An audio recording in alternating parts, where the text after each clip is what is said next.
today is my 8th video, and you probably noticed the setting is a little bit different, and that's because today isn't going to be your typical me teaching you how to play a song lesson video, but instead it's going to be a video going over all the music theory terms and concepts that you should know before playing songs in the First Suzuki book. So I chose to make this video because I noticed in my video lessons I spend quite a bit of time teaching you guys the music theory in the song, and throughout all of my videos there are a lot of repeating concepts that are taking a lot of the lesson time. So I thought it'd be a better idea to make a video going over all of the general concepts that are reoccurring in a lot of the songs, and during the lesson I can speed through those repeating ones and focus more on the new concepts that might be a little harder. So this video is basically just music theory, so whether you're playing the First Suzuki book or not, you can watch this video and you'll learn a lot about the basic music theory terms and concepts that you should know before playing any instrument. So let's get started. And before we start, there are some terms that are a bit easier to understand with a demonstration. So I'm going to be giving a demonstration on my violin. So I'm going to be giving a definition of a term, and for some of the terms I'm going to be giving a short demonstration.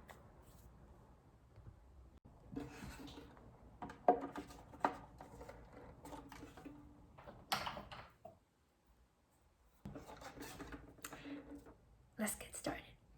Okay, so the first thing that we're going to start off with is the name of each note. And in music, there's only a certain amount of notes that just repeat and repeat and repeat, but just in higher pitches. So the letters of the notes is A, B, C, D, E, F, G.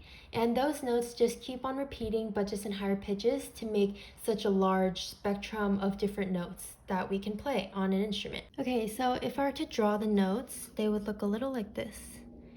So A, and then B, C, D, E, F, G. So this is A, B, C, D, E, F, G. And then it would just go higher and higher, but it would be the same letters. So it would be G, A, B, C, D, E, F, G. So it just goes on and on, but with the same letters as these notes here. Okay, the next thing we're going to be talking about today is the types of different notes. And so there are so many different types, but today we're only going to be focusing on 4 different types. And those types are going to be eighth notes, quarter notes, half notes, and whole notes. And so eighth notes are worth 1/2 of a beat. Quarter notes are going to be worth 1 beat. Half notes are going to be worth 2 beats. And a whole note is going to be worth 4 beats. So that means that there are 2 eighth notes in 1 quarter note, since eighth notes are 1/2 of a beat and quarter notes are 1 beat. So 2 eighth notes in a quarter note, and then since quarter notes are 1 beat and half notes are 2 beats, 1 plus 1 is 2. So there's 2 quarter notes in 1 half note. And since a half note is worth 2 beats and a whole note is 4 beats, then that would mean that there are 2 half notes in 1 whole note. Okay, the next thing that I would like to talk about are accidentals, and the 3 types of accidentals are flats, sharps, and natural. And natural is in the middle of flat and sharp because the pitch for sharp goes a little higher, for the flat the pitch goes a little lower. The natural sound of the beat sounds like this. So if there were to be a flat on that note, it would sound like this. And if there were a sharp, it would sound like this. So as you heard, flat makes the pitch a little lower and sharp makes the pitch a little higher. Okay, the next 2 things that I'd like to talk about is bowing and fingerings. So first, bowings. This is a down bow and this is an up bow. Okay, and now fingerings. So fingerings are just these little numbers written above notes in music, and the numbers symbolize which finger we have to use to press on a string in order to get the note that the fingering or the number is on top of. So for example here, the 2 is on top of the F. So the 2 is telling us that we have to use our second finger to press on the D string to get the letter or the note F. And the 3 here is above the G, so it's telling us that we have to use and press our third finger on the D string in order to get the G.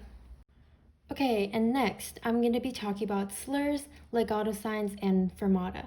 So this is a slur, this is a legato sign, and this is a fermata. So I just drew the lines a little thicker so you guys could see better, but it wouldn't normally be this thick. It would be pretty thin, just a single line. But this is a slur, so you're probably thinking, what's the difference between a slur and a legato sign? Because from what you see, they look exactly the same. But slur is when this smiley face, I guess, is connecting 2 notes, but legato sign is when it connects more than 2 notes. So it's connecting 1, 2, 3 notes. So that's the only difference, but it just means to connect the notes and play very smooth and to connect all the notes that the slur or legato sign is connecting. And fermata is the sign right here, and it goes on top of a note in the music. So a fermata is just telling you to play the note longer than the given amount. So for example, if the note under the fermata were to be a quarter note, then you would play the note for about 2 or 3 more beats if it had a fermata on top of it. If not, you just play it for 1 beat. So if 2 notes didn't have a slur, it would sound like this. So the 2 notes were disconnected, but with a slur, they would sound like this. So if it didn't have a slur, you would use 2 separate bows to play the 2 notes, but if it has a slur, you connect the notes that are slurred in 1 bow. Okay, and next I'm going to be talking about tenutos, accents, and staccatos. So here, a tenuto is just a short line under or above a note. And so if there is a tenuto on a note, it means to play the note slightly louder than the others or to stress the note. So you would put a little more pressure on that note to emphasize it and to make it stand out from the rest of the notes. And accent is this little Pac-Man looking thing here, and it can be under or above a note. But if a note has an accent, it means play the note louder than the others. So you would put a lot more pressure on that note than the rest of the notes. So tenuto is a little less extreme than an accent. And staccato is just this little dot under or above a note. And staccato means that you play a note very short and fast. So let's get into the demonstrations. Okay, so if a note didn't have any of those 3 things, then it would just sound like this.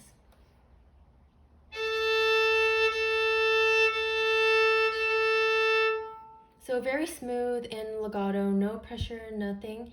But if it had a tenuto, it would sound like this.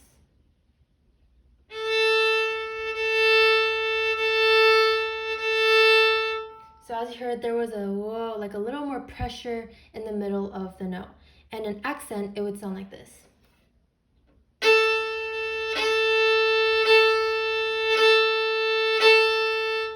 So accents is a lot of pressure on the beginning of a note. So as you heard, an accent is a little more extreme than tenuto. And staccato, it would sound like this.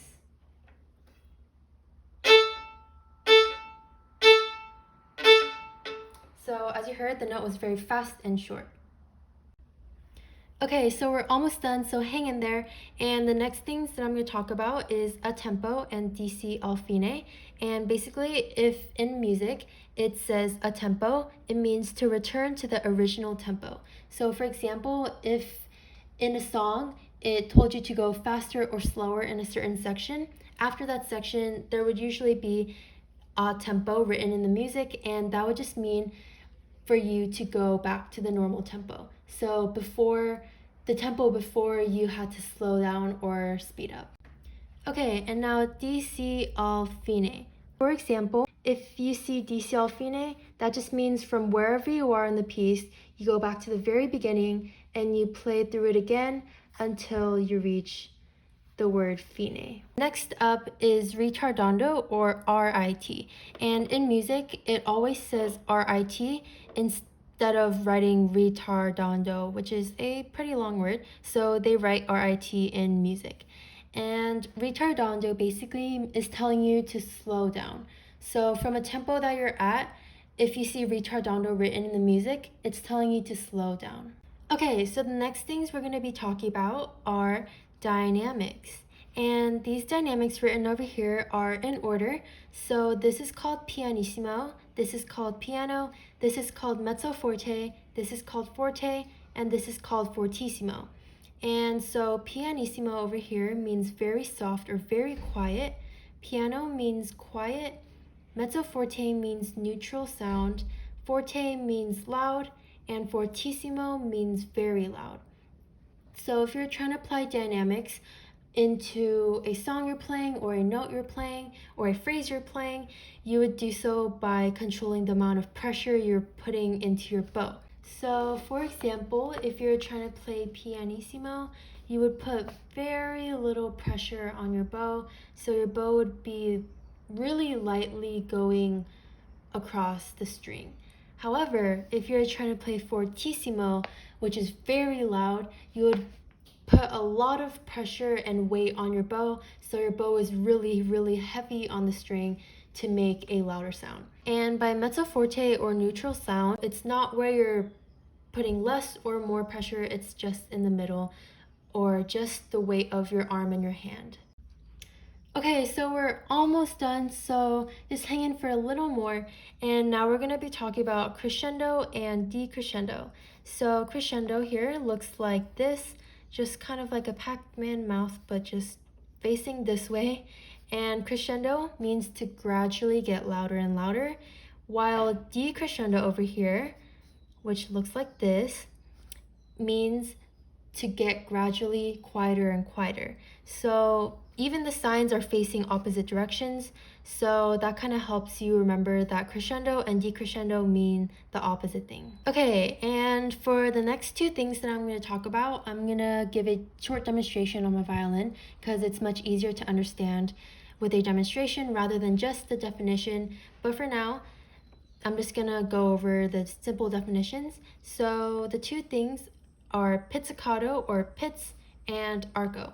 So pizzicato or pizz basically just means to not use your bow to play the note, but instead use your finger to pluck the string to play a note. So in music, it doesn't say pizzicato. In music, it just says P-I-Z-Z or pizz. So when you see this in music, this means to stop playing with your bow and start plucking with your finger. And arco is basically just telling you to go back to playing with your bow. So usually it would say pizz, and then a little later it would say arco to tell you, okay, you don't need to pluck anymore, now let's go play with our bow. Okay, so this is a short demonstration on pizzicato and arco. So in music, if it says P-I-Z, then you would stop playing with your bow how you would normally play, and you would go pluck the string.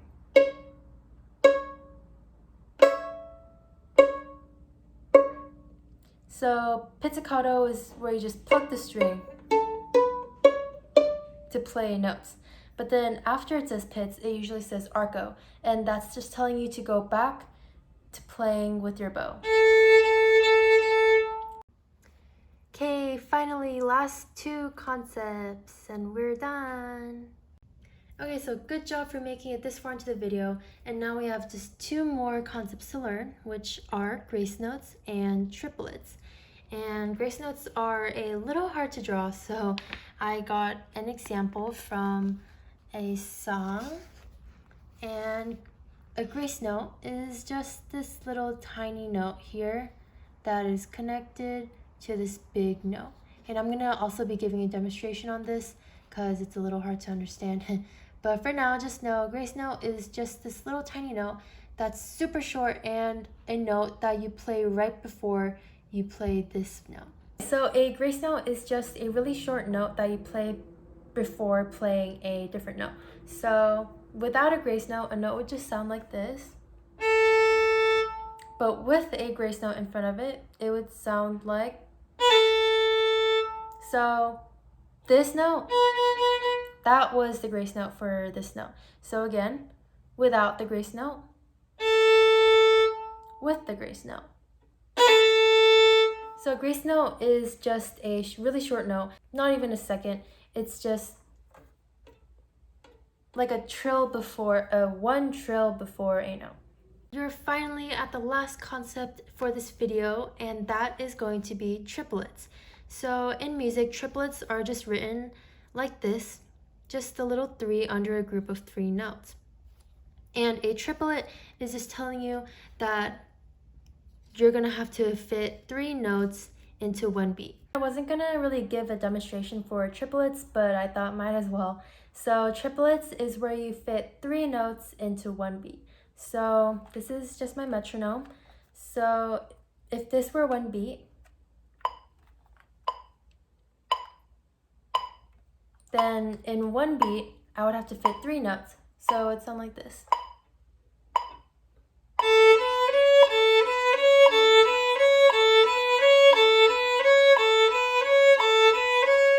So as you heard, I fit those 3 notes into every beat. Okay, so you made it to the very end of the video and you did such a good job. I know this could have been really overwhelming or hard, but you made it to the end of the video and that's all that matters. So this is the things that we learned today in our lesson. And as you can see, I titled it August 9th, 2020 Music Theory Lesson.